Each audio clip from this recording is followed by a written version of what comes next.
va être reçu par le sous-préfet, le préfet du département et le sous-préfet Makhtar.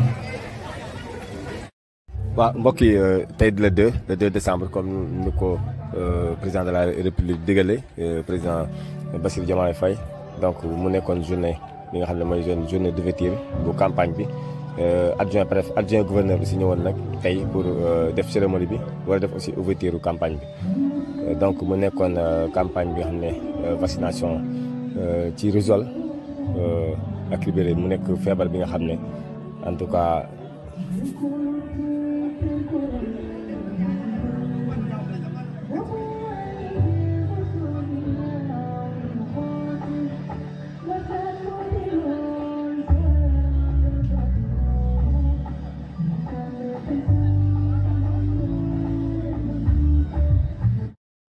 waaw ñu ngi fii ci campagne de vaccination yi donc teel a ouverture bi fii ci Mbadakhoune donc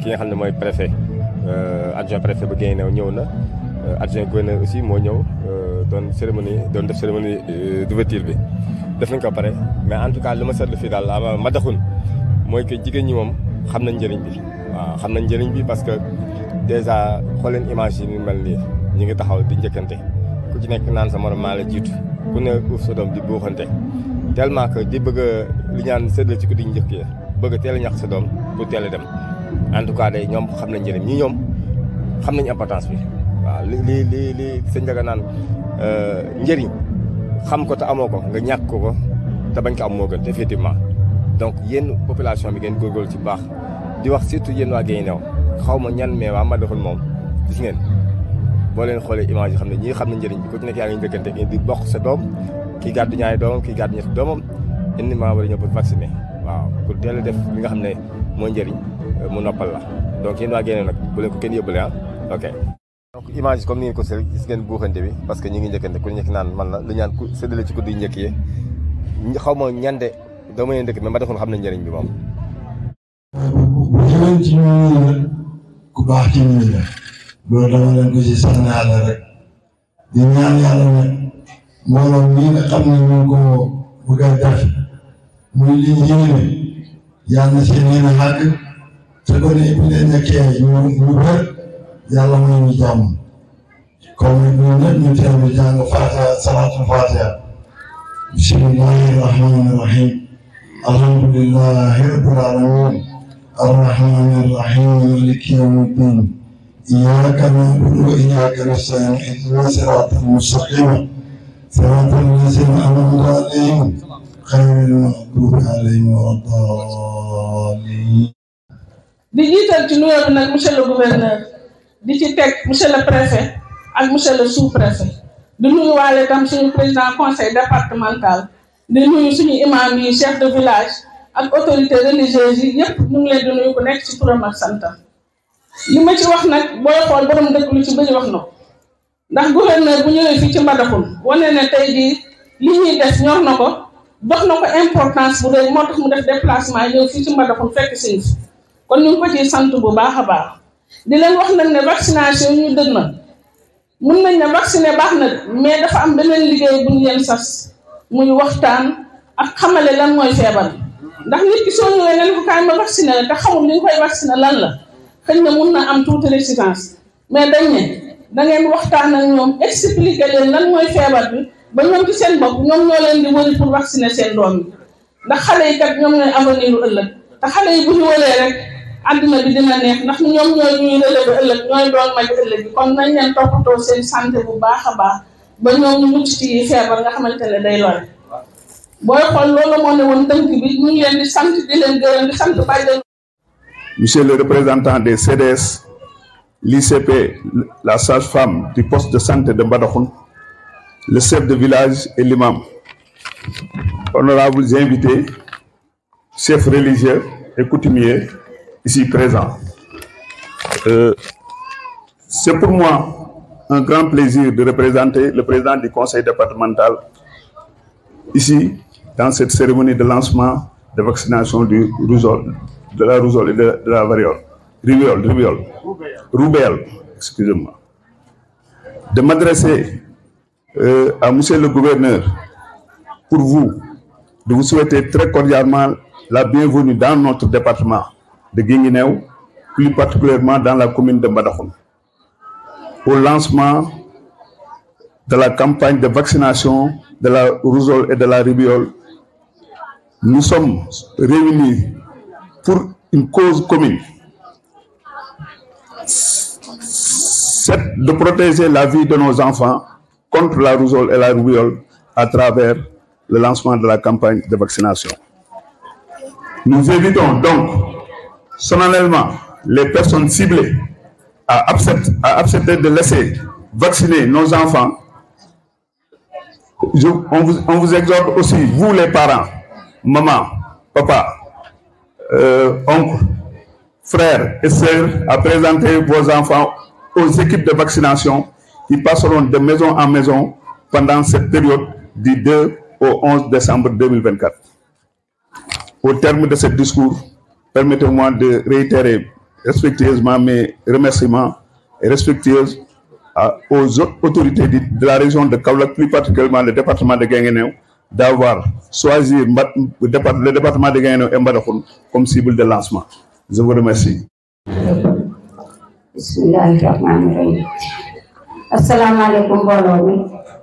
Yéen ñëpp maa ngi leen di nuyu ci seen tur ak seen sant. Di jiital nuyoo bi comme ni ko ñëpp waxee rek ci gouverneur, préfet, sous-préfet ak ñëpp ñi nga xamante ne autorité yi nga xam ne toog nañ fi muy maire, adjoint départemental ak ñëpp daal maa ngi leen di nuyu seen tur ak seen sant. Di beral loxo nag suñu chef de village yi ak imam yi parce que dafa am fu ñu féete. Di gërëm di sant sama relais ak bàjjenu gox yi ndax bu léegi aroon na ko gërëm tey lépp luñ fi mën di def tey yàlla ak relais yi nag ak bàjjenu gox yi kon maa ngi leen di gërëm ñu yoo thème bii ñu def nag yaakaar naa ne thème bi ñu maîtriser la ndaxte yaakaar naa ku nekk ci terrain depuis 80 ba léegi yaakaar naa dara jaaxalatu la ñu nag ñooy soldat. Nous sommes les soldats de la prévention. Nous parce que feebar yi ñun dañ fee nekk pour askan wi di daw guddi di daw bëccëg di ndax wér-gi-yaramu ak nit ñi moo ñu soxal ndax soo toogee tey sa dëkkandoo amul wér-gi-yaram yow wéeruloo nga toog sa am si jàmm amul wér-gi-yaram yow wéeruloo kon moo tax guddi ak bëccëg ñun lépp loo xam ne rek mu ngi ci domaine santé dañ ciy yëngu nu mu baaxee. ngas fii nag nga xam ne moom lañ wax parce que ndax jàngal bi ñu wax dégg naa suñuy goro di ko nettali waaye ñun jàmbal fekkee wuñ ko waaye ngas moom yaakaar naa ne comme ni ko borom dëkk waxee ñun ñëpp ku ci ne yëg nga ko jëm nga ci man mii di wax nii suul naa du ma doon ci ngas kon ngas fuñ ko waxee kenn du ma tey jiitu ndax comme ni ñu ko waxee rek bu njëkk dañ doon jël. woote léegi woote fi tey sant nañ ci yàlla bu baax gërëm nañ ci yàlla bu baax parce que jàngoro bii nga xam ne moom la wax ne moom lañ wax ne moom moo nekk ñun bi ci gën a xam nga xam ne mooy masa fitna te suma génération yi yóbbu na ci ñu bëri muy nas ñun xam nañ ko bu baax. man mii di wax ak yéen maa ngi nas 59 dem 60 année boobu la ma nas bi jàpp te sama classe bi nga xam ne ñun xale yi nga xam ne doon fa ci penc bi ñii ci jàpp yëpp mën naa la wax ne 9 personnes dem nañ ci 2 mois kon feebar bi ñun xam nañ ko bu baax te it xam nañ ne réew mi am na avancement.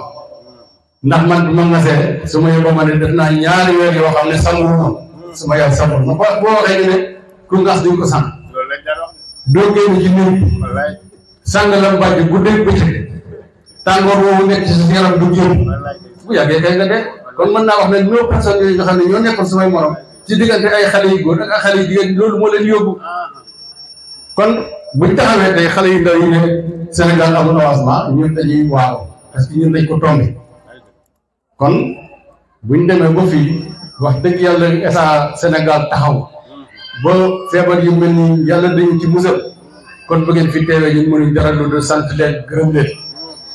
beneen bi ci tegu it foog ñu sant médecin district bu Guinguinéo ndax lan moo tax moom moo élif chef de poste yi nga xam ne ñoo nekk ci biir département bi ñu ebal fi ay ndaw ñu ñëw di liggéey ak ñun ñoom itamit ñu am taxawaay bu rafet ci wàllu paj bi kon ñooñu ñu ngi leen di sant leen gërëm te leen di ñaanal avancement ak yan leen yàlla yokk.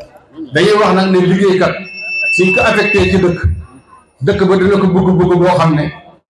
di leen boobu tamit te ko ci loxo suñu médecin chef du pays docteur Abdoulaye Diaté tey docteur Thiam teewal ko fi ak ñun ànd ak ñëpp di nuyu UCG bi nga xam ne tey jii mbir mi fi relation bi ñuy dugg ñu xam lan mooy feebar bi bala ñuy ñëw ci feebar bi ñun suñu sensibilisation dafay topp yaay yi nga xam ne mi ngi nekk jigéen wéru di wax ak moom di jëlee moom ba doon dugg ñu ànd ak moom yàlla doon ñu ko programme de vaccination am na ñu ànd ak moom ba mu vacciné xale bi ba li mu war a jël ci ndaxte yëpp jël ko waaye xam ngeen ne 100% comme dafa jafe toujours am na pour sawar am pour tayal su ñu waxee 9 mois xale bi su ko amee ñu war ko jox ñaari vaccin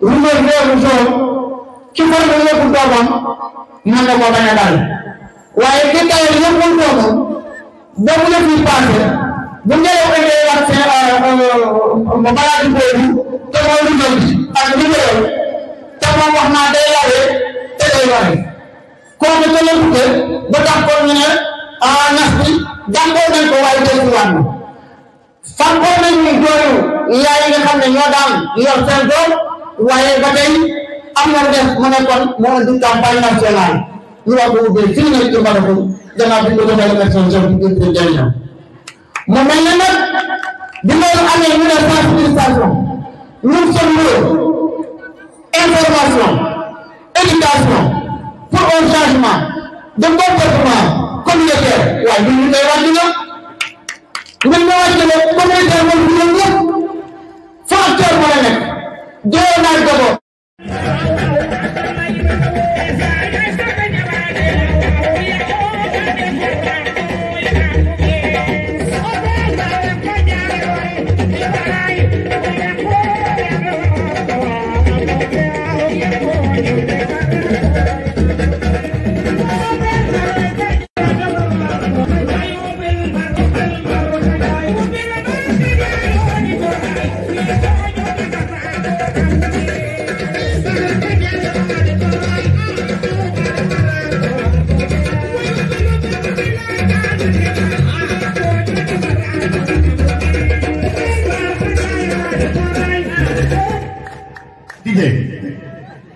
Didier xamal naa leen et il me donne le triple ci li ma waroon a fay waaye bi ma duggee ngeen xam waaw maa la ko wax comme am naa solo ci biir néeg bi dama ne rox ci tegal ma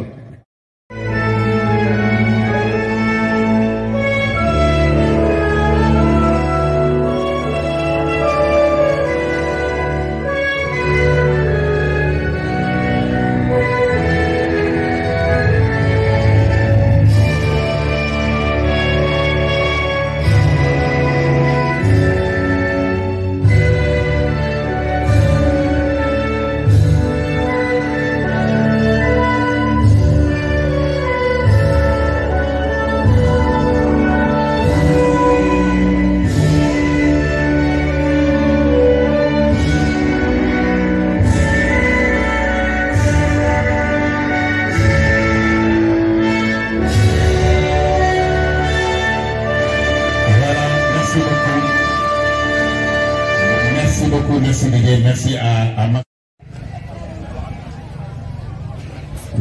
sant yéen mbooloo mi ci daje ñun ñooy waa turu bi yaru yeewu yeete bu gin ñu neew di leen yee ci benn feebar bu ñuy wax ngas ak ŋàccat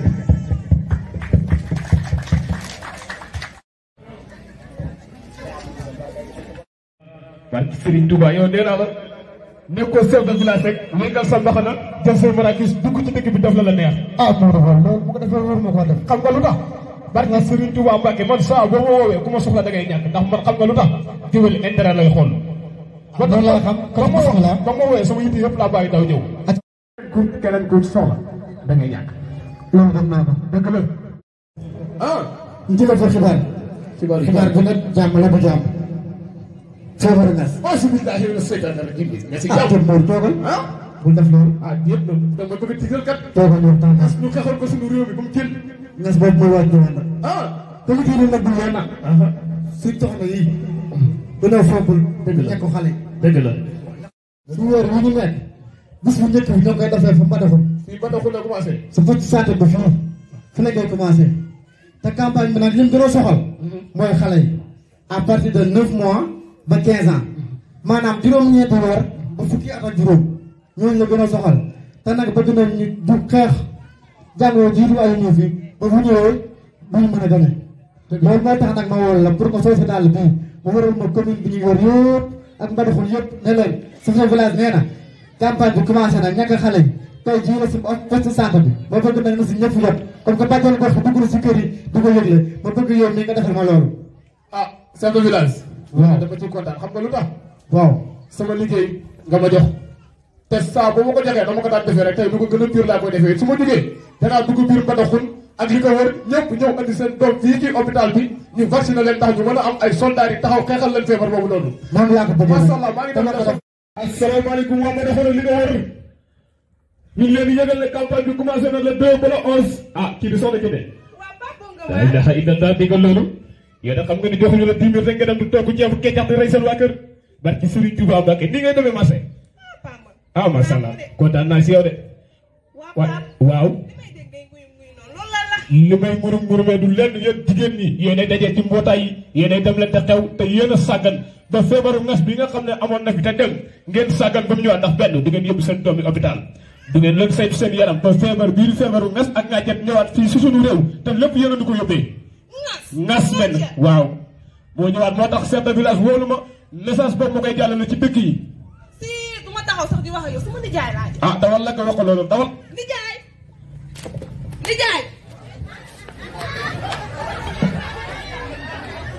waaw soxna Kine lay def te yow après ñëw lan la nii waaw nijaay loolu përëb bi nii ah da nga ma tiital de ii nijaay laajoo ko ma gis kan nga gisati Pape Bongo Man Pape de di moom lu mu la wax noonu Pape Bongo Man dalaa def mu indi ma kaawu bees bu naas kaawu jam nijaay daal nee na feebar bii di ngas ak ngàccat. ngas ak ngàccat te di jàmm. waa nijaay ba gaañu. gaañu. yii nijaay xam nga benn la jël ci àppaatoor bi te moom mooy sama yaakaar muy ndey. man mii mooy sama yaakaar ma tuddee ko sama yaay. nijaay daal damaa bëggoon daal suñ toggee añ ba pare ñu yóbbu ko ñu ñàkk ko. xaaral ma togg añ de man ndey mii ma gënal togg añ bi. waaw bu ma lukkee rek sa baaraam yi gudd yi. waay. salaamaaleykum. waaw. góor gi Paa. bàjjen. gox. bàjjen gox. gox. su ma leen ne yéen si jàmm. ñoo ngi ci jàmm bu baax. man de bi may dugg si fii. daan benn feebar bi ma dégg ngeen di wax. bàjjen gox daal. man daal maa demoon di nduggi àgguma sax marché. ci yoon bi laa tasee Modou Bongo Man dëgg la. xam nga lu ma wax. nga xooma bii di feebar di ŋaf ak ŋàccet dafa ñëwaat. kii dëgg bu wér la. feebaru ngas ak ngàccet ñëwaat na fii ci suñu réew mi laa ilaha illallah te feebar bu bon la nag feebar bi baaxul de su ma sañoon nag ngeen jël seen ndey seen jaboot bi ngeen yóbbu kër docteur ndax ngeen mën a mucc ci feebar bi moo tax ma demoon kër chef de quartier pour mu wax ma ne naa dugg ci dëkk bi ci kër yi sama moroomu jigéen ñi ma ñaax leen pour ñu yóbbu seen njaboot yi kër docteur yii bàjjan gox li nga def lu baax la parce que am na ñoo xam ne duñ ko def mais yow dangaa yëkkati say dàll yi solo ma sa ñetti abdu ne dangay daagu ñëw wax suñu ko. billaay loolu mooy dëgg nag feebar bu bon la baaxul. yii ni jaay ñu dem léegi. loolu kay amul toogaay. ana ndey moom. ndey mu ci néeg bi. ndey. lakkal yow wuy sa baay. maa ngi.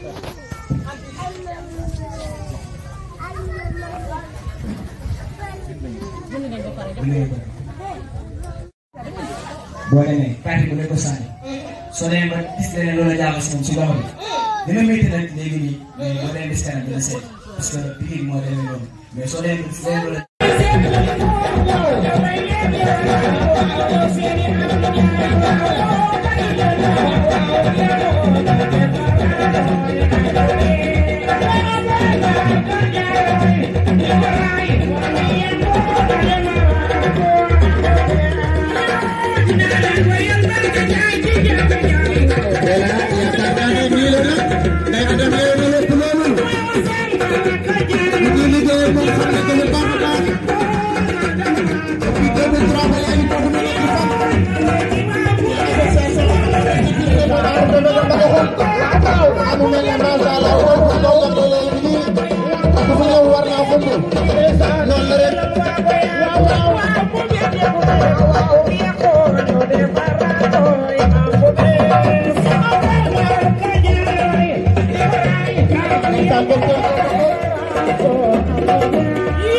Monsieur le sous-préfet de l'arrondissement de Mbadakhoune, Monsieur le président du conseil départemental de Guinguinéo, Monsieur le maire de la commune de Mbadakhoune, Mesdames, Messieurs les chefs de service régionaux et départementaux, Monsieur l'infirmier chef du poste de santé de Mbadakhoune, Madame la sage-femme du poste de santé de Mbadakhoune, Monsieur les chefs religieux et coutumiers, Monsieur les délégués de quartier et chefs de village, Mesdames, Messieurs les représentants des comités de développement sanitaire, Mesdames, Messieurs les acteurs communautaires de santé, Mesdames, Messieurs les partenaires techniques et financiers, Mesdames, Messieurs les représentants de la presse locale, Mesdames, Messieurs, chers invités. La cérémonie qui nous réunit aujourd'hui revêt une grande importance. En effet, elle marque le démarrage de la campagne nationale de vaccination contre 2 maladies virales évitables par la vaccination. Il s'agit de la rougeole et de la rubéole. La rougeole est une maladie grave et extrêmement contagieuse. Avant que la vaccination ne soit introduite en 1963, et qu'elle ne se généralise, on a enregistré tous les 2 à 3 ans d'importantes épidémies de rougeole qui pouvaient causer environ 2,6 millions de décès par an. La rougeole reste l'une des causes importantes de décès des jeunes enfants alors qu'il existe un vaccin sûr et efficace. La plupart des décès par rougeole est due aux complications.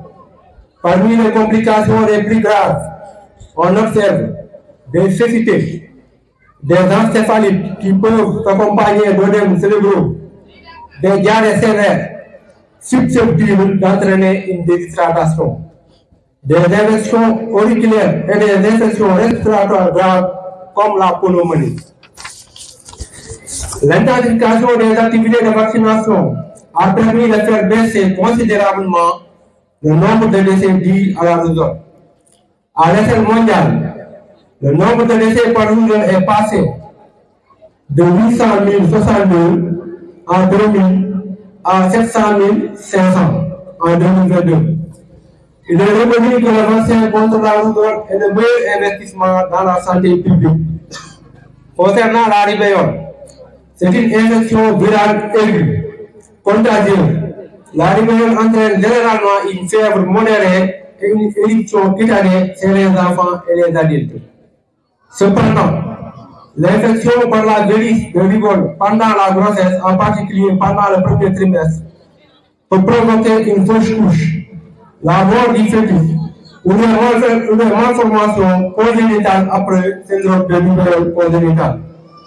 Les enfants atteints du syndrome de rubéole congénital peuvent présenter une déficience auditive, des malformations oculaires, des malformations cardiaques, autisme, diabète, dysfonctionnement de la thyroïde.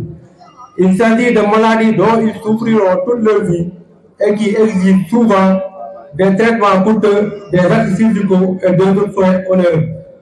C'est dans les pays où les femmes en âge de procréer ne sont pas immunisées contre la rubéole que le risque de syndrome de Ribeillon congénital est le plus élevé. Avant l'introduction du vaccin jusqu'aux enfants pour 1000 naissances vivantes présenter le syndrome.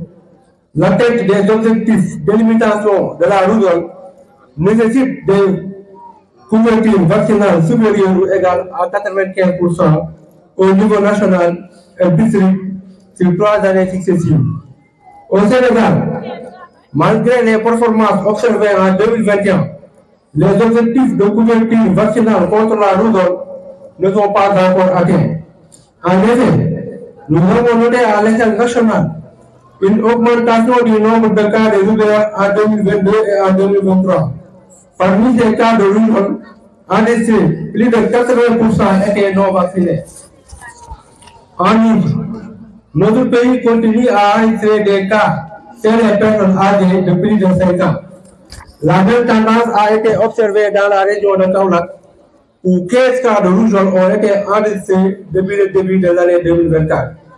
C'est pour cette raison qu'une campagne de vaccination contre la rougeole et la rougeole écoles, préscolaires, primaires, collèges et daara, des sites communautaires et des lieux de rassemblement, marchés, quais de pêche, gares routières, champs. Elle se fera sur une période de 10 jours du 2 au 11 décembre 2024. Je demande donc à tous les parents et gardiens de faire vacciner leurs enfants au niveau des points de vaccination qui leur seront indiqués par les agents de santé et des acteurs communautaires de leur localité. Une importante partie de la cible se trouvant au niveau des établissements scolaires et d'ARA, les agents de santé en collaboration avec les enseignants montreront des points de vaccination au niveau de ces écoles et d'ARA. Après avoir vacciné leurs enfants, la tâche qui sera remise aux parents ou gardiens d'enfants de partie des équipes de vaccination doit être planifiée. Je voudrais également insister auprès des parents sur le respect du calendrier vaccinal des enfants âgés de 0 à 15 ans, de les protéger contre les 13 maladies cibles du programme élargi de vaccination prioritaire. Pour terminer, je lance un appel à l'endroit des collectivités territoriales, des conseils départementaux, maires et mairies, des chefs de village et de cette campagne. Mobilisons-nous pour la vaccination de tous les enfants car elles sont des vies.